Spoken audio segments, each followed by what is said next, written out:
때문에 이날 이때껏 눈물로 밤을 지새우며 살았는데 최근에 속 시원하게 한 방에 해결을 하게 되어 여러분에게 알려드리려고 합니다. 저와 같은 일로 혼자 소갈이하며 눈물 짓는 분이 없었으면 좋겠습니다. 저는 남편에 대해 잘 알지도 못하고 혼전 임신으로 결혼하게 되었습니다. 처음 남편을 만난 건 12월 31일 친구와 종각에 제야의 종소리 들으러 갔을 때 종소리 듣고 난 후에 들어갔던 호프집에서 즉석 만남으로 알게 되었습니다.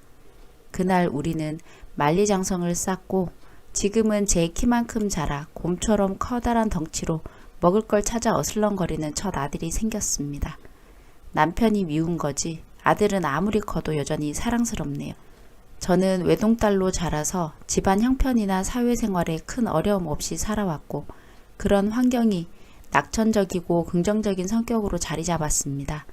겁이 없고 안 해본 건 다 해보고 싶다는 생각이 강해 이것저것 많이 시도해 보는데 매년 집에서 TV 속에서만 보던 제야의 타종 소리를 종각에 가서 직접 듣고 분위기를 느껴보고 싶어 친한 친구한테 종각에서 만나기로 약속을 잡고 두툼하게 차려입고 종각 전철역에서 내렸습니다. 종각역은 전철 입구부터 발 디딜 틈이 없을 정도로 인산인해였습니다. 괜히 왔다 싶을 정도로 어마어마한 인파에 묻혀 저는 가만히 있어도 사람들에게 떠밀려 자동으로 지하철역 밖으로 나오게 되더군요. 타종식 하는 곳에 가서 종치는 것을 보고 싶었는데 길거리에 너무 많은 사람들이 있어서 한 발 앞으로 이동하는 것도 힘든 탓에 친구 만나느라 시간을 다 보내고 우리는 멀리서 종소리를 들을 수 있었습니다. 그래도 친구라도 만날 수 있었던 게 다행이라면 다행이었어요. 사람들은 생각지도 못했던 긴 막대 폭죽도 준비해와서 마구 휘두르며 불꽃놀이도 즐겼습니다.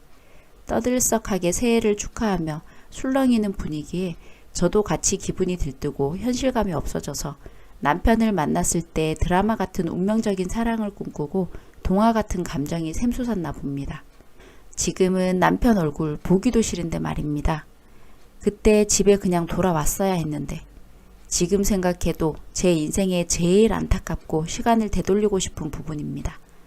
한꺼번에 많은 사람들이 폭죽을 터뜨리니 매캐한 폭죽 연기로 숨쉬기도 힘들고 불꽃놀이 하던 불씨가 제 패딩에 떨어져 옷은 점점이 구멍이 나고 도저히 밖에 있을 수는 없겠다 싶어 일단 길거리에 사람들이 빠질 때까지 가볍게 맥주나 한잔 하며 기다리다 집으로 돌아가려고 했는데 커피숍, 호프집, 음식점 할 것 없이 모든 곳이 사람들로 꽉 차서 앉을 자리도 없었습니다.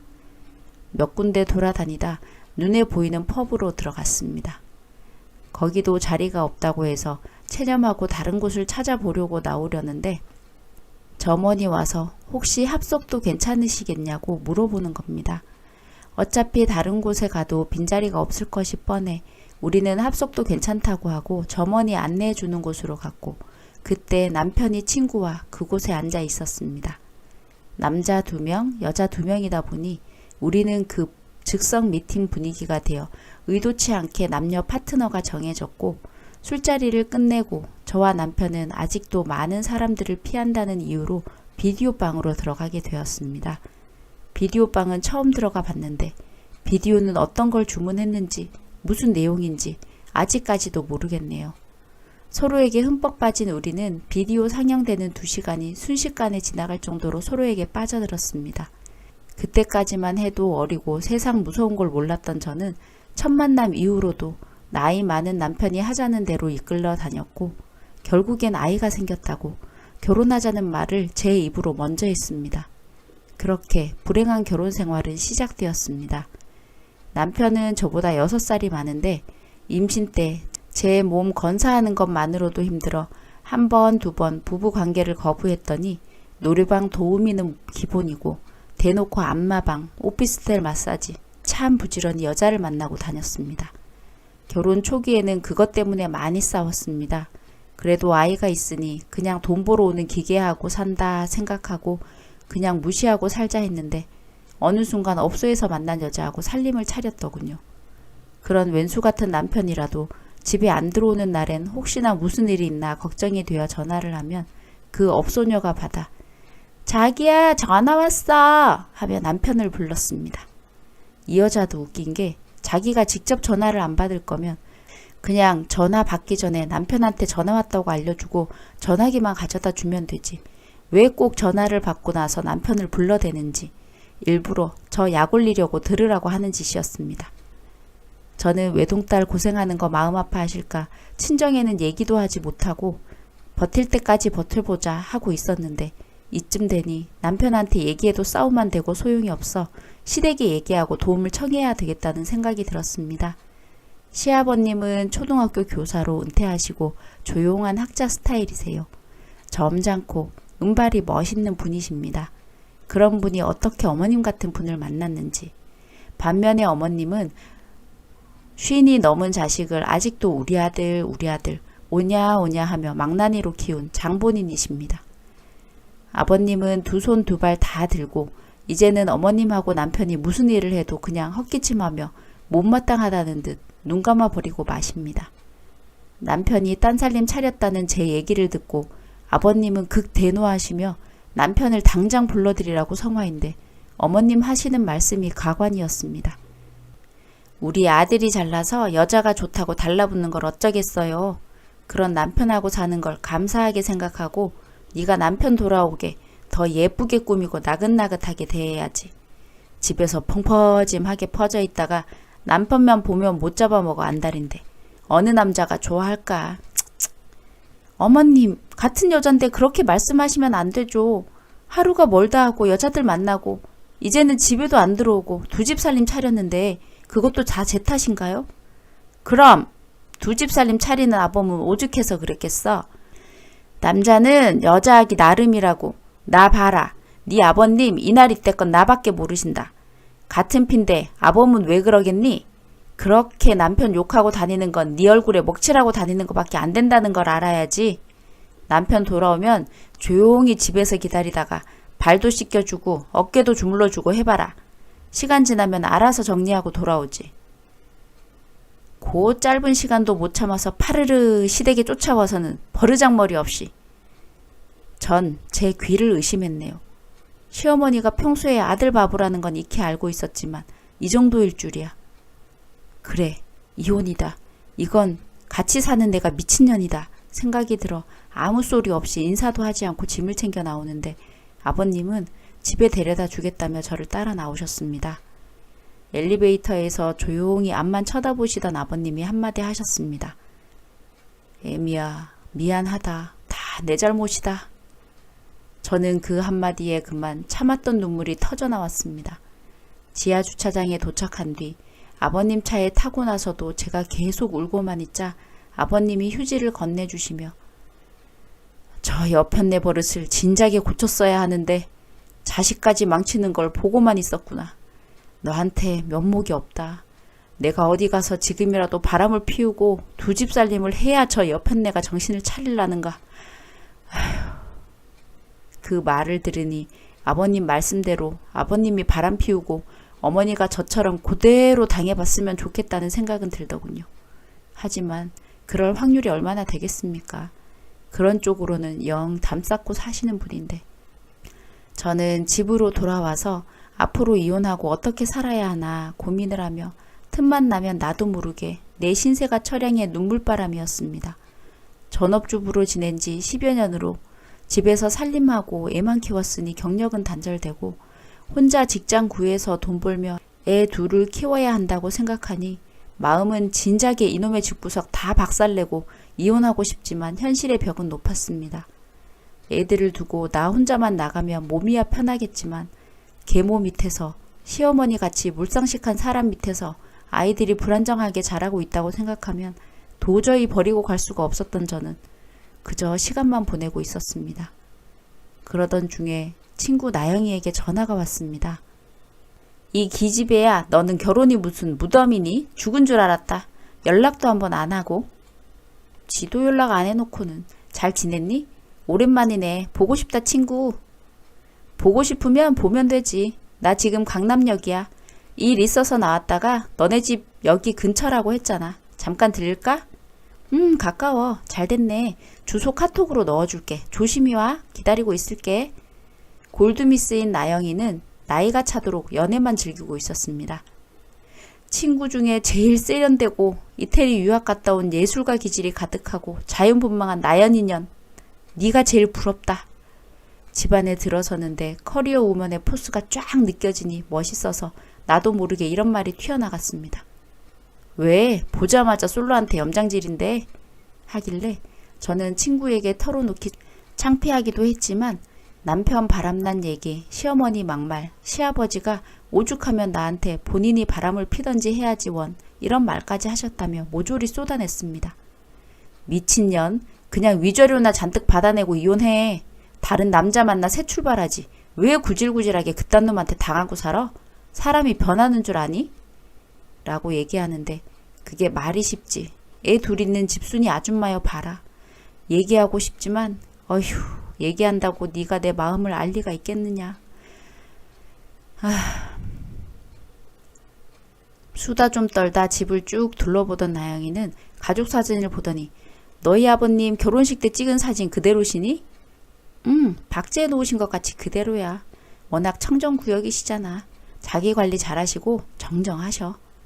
나영이는 이번에 잡지에 실릴 새로운 실버 모델을 찾고 있는데 저희 아버님을 소개시켜 달라고 했습니다. 아버님한테 얘기는 해볼게. 결과는 장담 못하지만. 대신에 너 받고 싶은 거 얘기해. 두둑하게 보상하마. 물론 아버님 모델료 따로 챙겨 드릴 거고. 저는 아버님에게 물어보겠다고 하다가 그 순간 정신이 번쩍 들면서 나영이 팔을 세게 움켜 잡았습니다. 야, 강나영, 너 우리 아버님하고 바람 좀 펴야 되겠다. 뭐? 미쳤어? 진짜로 바람 피라는 게 아니고 어머니가 의심만 하도록 해주면 돼. 무슨 말도 안 되는? 야, 도와줄 거야 말 거야. 어이구, 이걸 친구라고. 그래서 내가 어떻게 하면 되는데? 진작 그럴 것이지. 영 못마땅해 하며 눈살을 찌푸리고 있던 나영이는 인간 안 된 것들, 지가 똑같이 당하는 거 보면 재밌기도 하겠네 라며 오케이 했습니다. 나영이한테 욕 한 바가지 먹긴 했지만 아버님과 바람 핀다고 동의는 했으니 아버님과의 만남을 주선하는 일에 착수했습니다. 제가 이혼할 때 하더라도 어머니와 남편도 진탕 당해보라는 생각이 들었네요. 아버님께 모델 일 한번 해보시라고 권유하는 것도 제 친구랑 바람 피는 척 해달라는 것도 쉽지는 않았습니다. 아버님, 왜? 아버님이 바람을 좀 피워주셔야겠어요. 두 집 살림하면서 외박도 좀 하시고요. 애미야, 무슨 말도 안 되는? 아버님, 저 좀 도와주셔야겠어요. 여기서 제가 그냥 조용히 이혼하면 아범 저렇게 망나니처럼 평생 여자 꽁무니만 쫓아다니면서 살다가 한 군데 정착도 못하고 이리저리 떠돌다 죽을 거예요. 어머니 침 아프겠어요. 그렇게 살도록 내버려 두실 건지 어머니하고 아범 둘 다 정신 똑바로 차리고 살게 할 건지 선택하세요. 그래도 나보고 바람을 피라니. 아버님은 말도 안 된다며 손사래를 치셨지만 저는 진짜 바람을 피라는 게 아니라 여자 만나는 척 연기만 해주시고 나중에 아버님 좋아하시는 낚시하러 며칠만 다녀오시면 안 되겠냐고 했더니 그 정도는 해보겠다고 하셔서 일은 일사천리로 진행되었습니다. 우리 셋은 나영이가 운영하는 잡지사 사무실에서 만났습니다. 아버지는 바람 피울 상대를 만나는 게 좀 긴장이 되셨는지 아님 모델을 한다는 게 긴장이 되신 건지 살짝 굳어 있다가 나영이가 아버님에게 잘해보자고 손을 내밀자 악수를 하며 동지로서 제 친구가 마음에 들어하는 눈치시더니 그때부터 좀 편하게 대하셨습니다. 일단 서로의 전화번호를 교환하고 아버님과 나영이가 사무실 밖에 강가를 배경으로 다정한 사진도 찍어 두었습니다.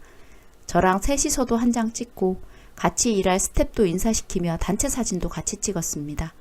자연스럽게 나영이와 아버님이 만나는 횟수도 늘고 그 뒤부터 주로 집에만 계시던 아버지는 평소보다 멋을 잔뜩 부리고 외출을 하시며 저녁에도 늦게 들어가는 날이 잦아지셨어요.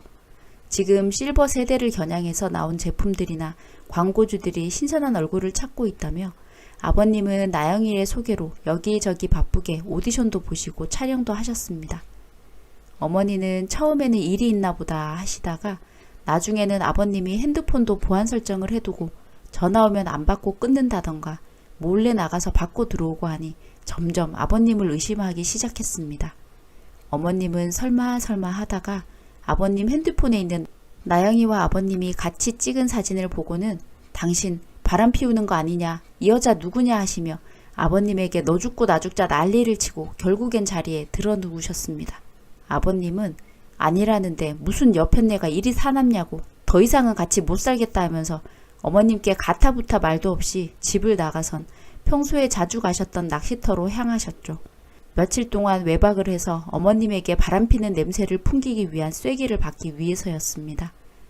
아버님은 한동안 새로운 일한다고 정신없이 바빴는데 좀 쉬고 와야겠다며 짝없이 외롭게 혼자 지내는 아버님 친구들과 편하게 쉬다 올 거라는 언지를 받은 저는 푹 쉬다 오시라며 인사를 드렸습니다.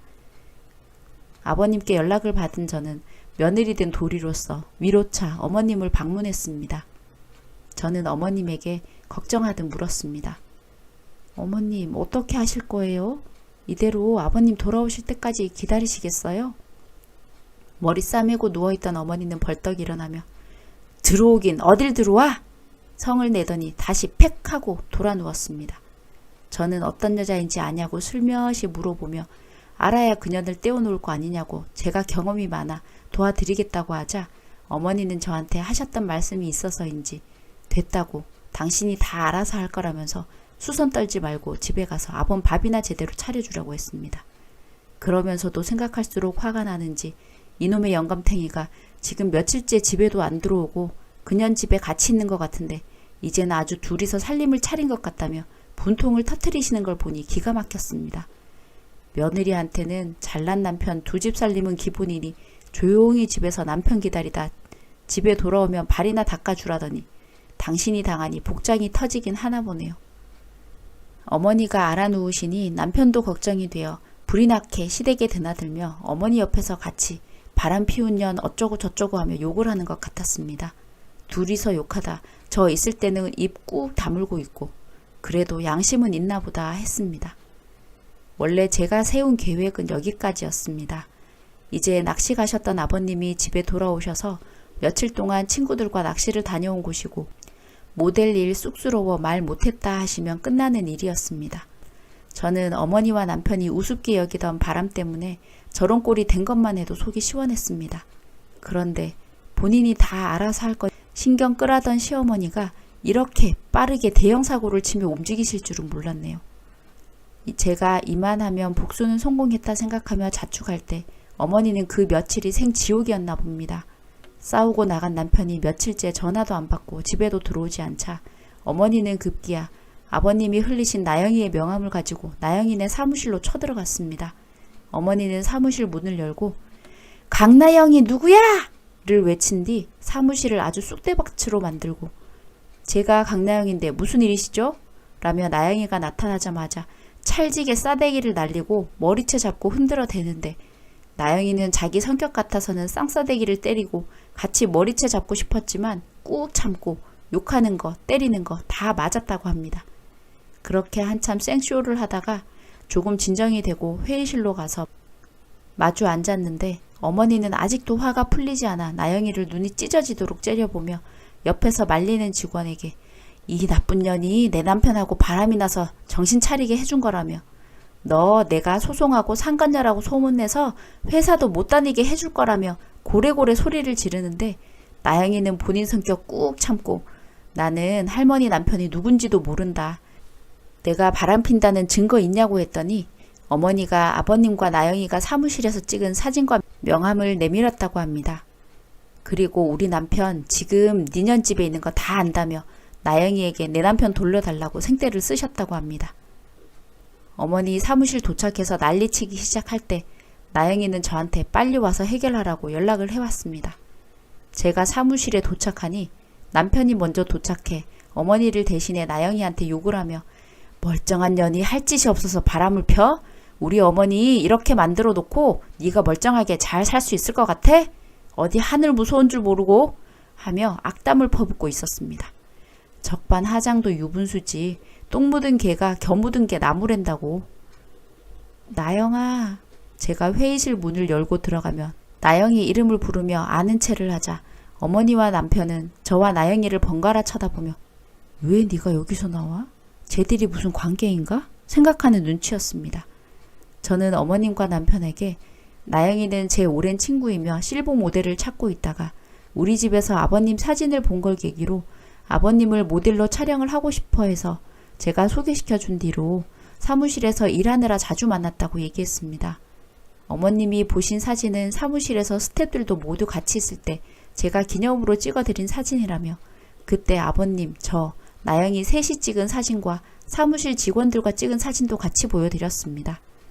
아버님이 나이 들어서 내가 모델이라 그러면 다들 욕한다 하시면서 이런 일 하는 게 쑥스럽기도 하고 아직 시작 단계라 어떻게 될지도 모르니 잡지 나오고 모델료 받으면 어머님께 말씀드리고 깜짝 놀래켜준다고 하셨어요.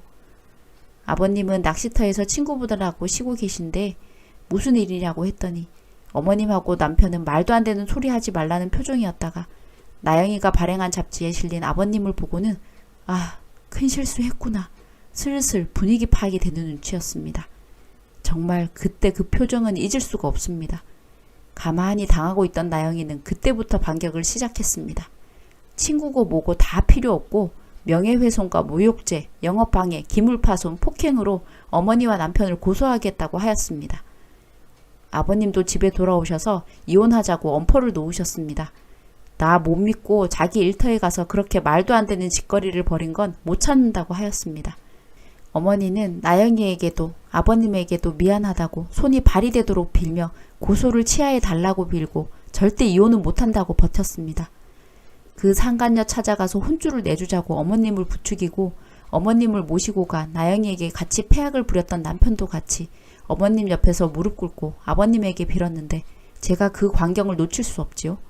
영화도 이런 속 시원한 영화가 없었습니다. 이제 나는 이혼해도 여한이 없다. 속으로는 정말 집이 떠나갈 정도로 웃어 제꼈습니다. 조강 지쳐버리고 바람피는 놈하고 그런 나쁜 놈 감싸는 애미나 똑같은 것들이 먼 눈에는 뭐만 보인다고 당장 짐 싸서 나가라. 둘 다 꼴도 보기 싫다 하며 아버님은 절대 노여움을 풀지 않으셨어요. 그러자 갑자기 어머님이 남편의 뺨을 짝소리 나게 때리더니 다 너 때문이라며 이제 바람에 받자만 들어도 너는 내 자식 아니라며 아들에게 욕을 하셨습니다. 남편은 믿었던 엄마에게서 그런 대접을 받을 줄은 몰랐는지 한참을 볼을 감싸지고 어머니를 쳐다보고 있더라고요. 어머님은 아버님에게 빌어도 소용없다는 걸 느꼈는지 아버님을 회유하기 위해 저한테 미안하다며 매달리셨습니다. 내가 당해보니 네가 얼마나 힘들었는지 알겠다. 이제 이놈도 정신 차리게 내가 따끔하게 혼내고 다시는 바람 못 피게 할 테니 아버님한테도 네 친구한테도 얘기 좀 잘 해줘라 아가야. 왜? 왜 나가? 이렇게 나를 이쁘게 아가라고 부르신 건 결혼하고 처음이었습니다. 아무 말도 하지 않고 제가 아버님을 쳐다보고만 있었더니 아가, 내가 이 나이에 이혼하면 갈 데가 어디 있겠니? 소송당하면 벌금 낼 돈도 없는데 다 늙어서 감옥 갈 수는 없잖니? 하며 더욱 간곡하게 애원하셨습니다. 그제서야 이 사건을 해결해 줄 사람은 저라는 걸 눈치챘는지 남편도 저한테 그동안 자기가 잘못했다. 다시는 다른 여자 쳐다보지도 않겠다며 어머니와 자기 용서해 달라고 무릎을 꿇고 빌었습니다. 지켜보시던 아버님은 저에게 고개를 끄덕이셨고 저는 제가 당하며 눈물 삼키며 보내왔던 세월이 얼마인데 지금 당장 없던 일로 해드릴 수는 없다. 앞으로 어떻게 하시는지 두고 보겠다며 여지를 두었습니다. 그 뒤로 어머님은 우리 집에 눌러 앉을 기세로 와 계시면서 남편이 일 끝나면 늦지 않고 제 시간에 집에 잘 들어오는지 감시하고 수시로 영상통화를 하며 남편이 혹시라도 한눈 팔지 못하게 철저하게 파수꾼 역할을 하고 계십니다. 우리 집을 올 때는 매번 저 좋아하는 반찬이나 과일, 떡을 양손 가득 무겁게 가져오시네요. 남편은 그 업소녀를 완전히 정리했다고 얘기하는데 제가 보기에는 마마보이라며 차인 것 같기도 합니다. 그 이후로 다른 여자는 쳐다보지도 못하고 집, 회사 하면서 지내고 있습니다. 아버님은 나영이 잡지의 실버 세대를 위한 스타일링이나 제품, 여행을 소개하는 한 코너를 같이 진행하기로 했다며 일주일에 한 번씩은 사무실로 출근하며 본격적으로 모델 일을 시작하셨습니다. 저는 틈날 때마다 아버님 응원차, 간식거리 좀 챙겨서 사무실로 가서 촬영하는 거 구경도 하고 매니저처럼 챙겨드리려고 노력하고 있습니다. 감사한 아버님에게 제가 도움되는 일이 있다면 다 해드리고 싶거든요. 회의실에서 이번 촬영에는 어떤 컨셉인지 설명도 듣고 준비할 건 뭐가 있는지 확인하고 회의를 끝내고 나오니 머리가 길고 댄디한 스타일의 멋진 남자가 나영이를 기다리며 의자에 앉아 있었습니다. 나영이는 결혼할 남자라며 아버님과 저에게 인사를 시켜주는데 늦게라도 저렇게 멋진 짝을 만나 너무 잘 됐다는 생각이 들었습니다. 같이 있는 우리에게 먼저 안녕하세요 인사를 하며 웃는데 인상도 좋고 바른 사람인 것 같았습니다. 나영이는 예비 신랑에게 아버님과 저를 소개했습니다. 여기 내 불륜 상대와 그 며느리. 예비 신랑은 무슨 소리냐며 눈을 동그랗게 뜨며 나영이를 쳐다봤고 우리 셋은 사무실이 떠나가라 배를 잡고 웃었습니다. 앞으로도 이렇게 웃을 일만 있었으면 좋겠습니다. 진작에 이혼하고 편하게 살 걸. 너무 힘들 땐 이런 생각도 많이 했는데 참고 살다 보니 저한테 이런 날도 오네요. 아직도 저는 시어머니와 남편이 다 용서된 건 아닙니다. 하지만 서서히